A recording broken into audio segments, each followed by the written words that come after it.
This is my presentation titled "I've Never Seen This Word Before: The Effects of Vocabulary Acquisition Strategies on Recall Performance." My name is Cameron Murray, and I teach at the Red Lion Area Senior High School, German and American Sign Language, 9th through 12th grade. I hold a bachelor's degree in World Language Education, German option, and I am pursuing my master's in online teaching at Millersville. So the purpose for my research study, I have a meme here. When the show you're watching is in the language you're learning and you understand that one word, um, that is satisfying, but what if you knew more? And so this is kind of the purpose. Vocabulary is essential to language learning, and my students struggle to recall words. I often hear them say, "We've never seen this word before," or "I have never seen this word before." And that's not true, but they forget them. So I had a question, and that was, do certain vocabulary acquisition strategies support vocabulary recall better? So this led to my research question: how do different vocabulary acquisition strategies impact student recallability? And I sought to examine the effects of 3 different strategies on student ability to recall vocabulary terms, and I did this through the assessment of recallability through the translation of an English term into German.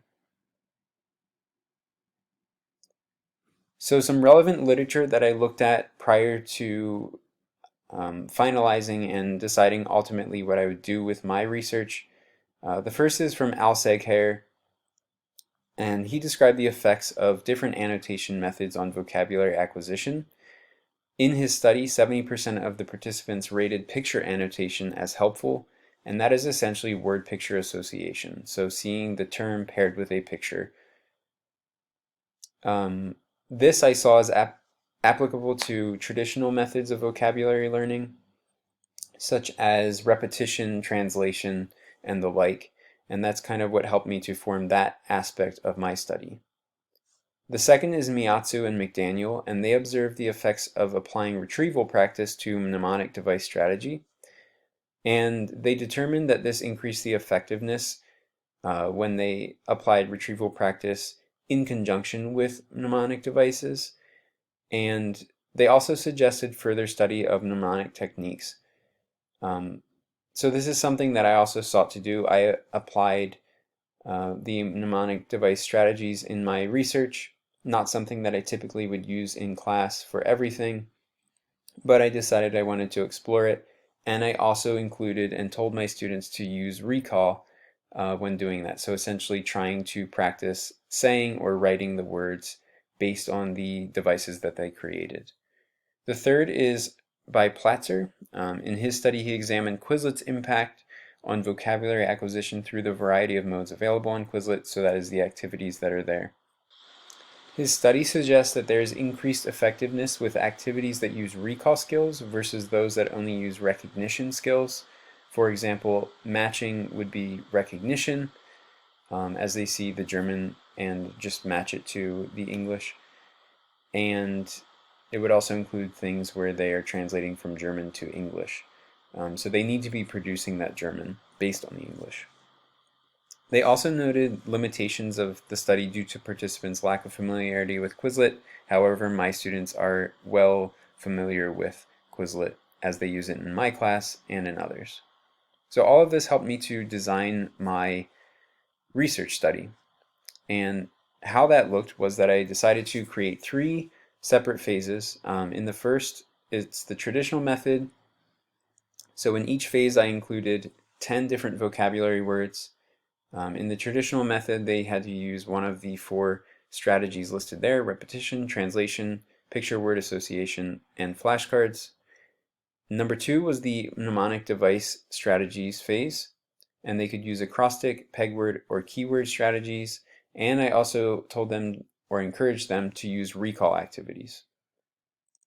And the third was online gameplay. They could either use Quizlet or Conjugamos, 2 online vocabulary websites, and the activities they were permitted to use are listed there. For my data collection, I included a quantitative method, the assessments. They were coded based on 5 criteria: whether it was incorrect, whether the response had a gender error, a capitalization error, or a spelling error, or whether it was correct or not.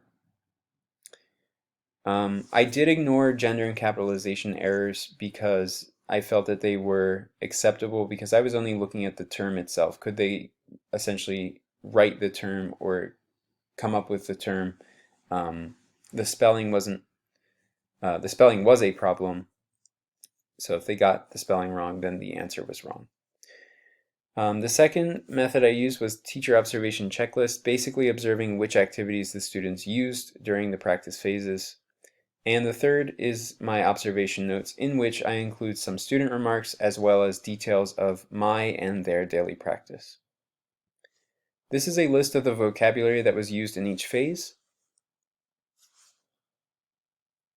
Each of the words are different in each phase, but they are all similar in length, so I totaled the character count for each of them.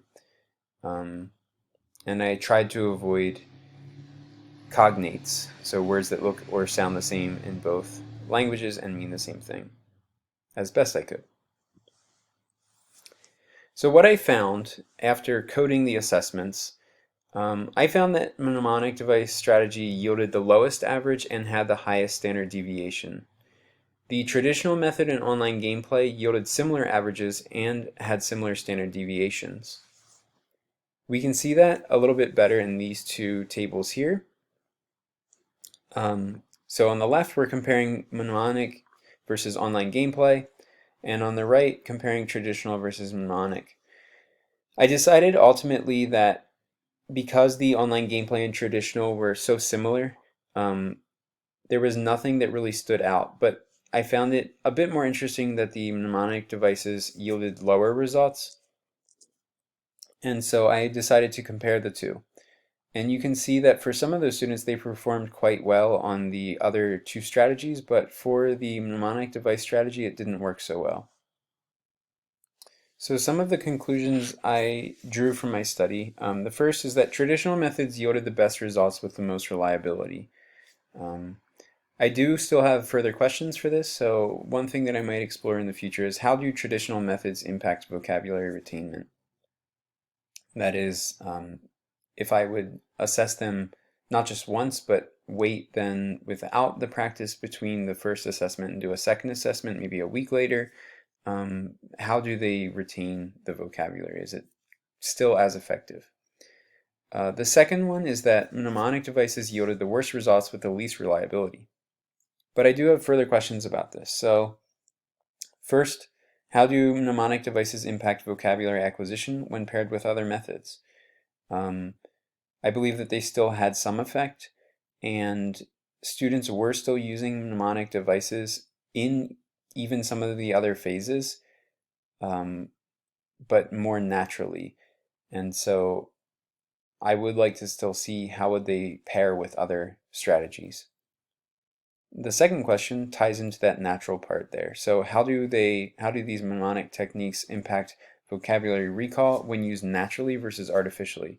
So students were coming up with their own devices. For example, I had one student, at least one student, I think it was several, who said they remembered die Nuss, which is the German word for nut, from the phrase "these nuts," and that apparently was helping them. So how does that compare? And the third is that online gameplay yielded similar results to traditional methods with slightly lower reliability.